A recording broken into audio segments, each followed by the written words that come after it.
a solvent liquidation or a members voluntary liquidation is a process that people use for closing solvent companies down. The first point to make is that the word liquidation always seems a bit of a silly word to use, because people always imagine that, when you're saying liquidation, that the company is insolvent. So, by definition, this is not the case in this particular example.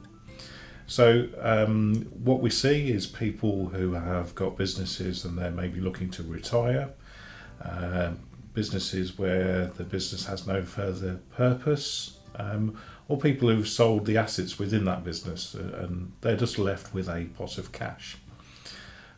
What we like to do with people is sit down before they come to that final decision and do a bit of pre-planning. Can they arrange for all of the creditors to be paid prior to us being involved? Because quite simply, you don't want to involve us in the time and effort of doing that, because that runs up an extra cost.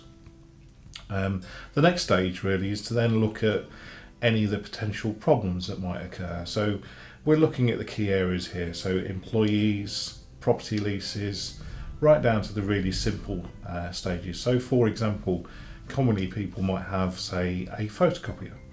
Now you may see that photocopier as just being a monthly payment, but actually what you've done is you've entered into a contract, and that might be over, say, a period of 36 months, and you'll find yourself in a situation where you're only 12 months into that contract. So we need to work out how we're going to deal with that, whether or not we're going to pay some kind of termination fee, or whether or not we can do something else in those circumstances. The process is fairly simple.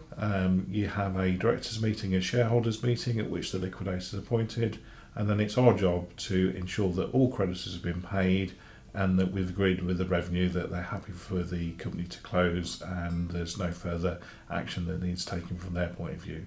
But put simply, what we're trying to do is transfer the money from the company to you as the shareholders in one of the most tax efficient ways that is possible.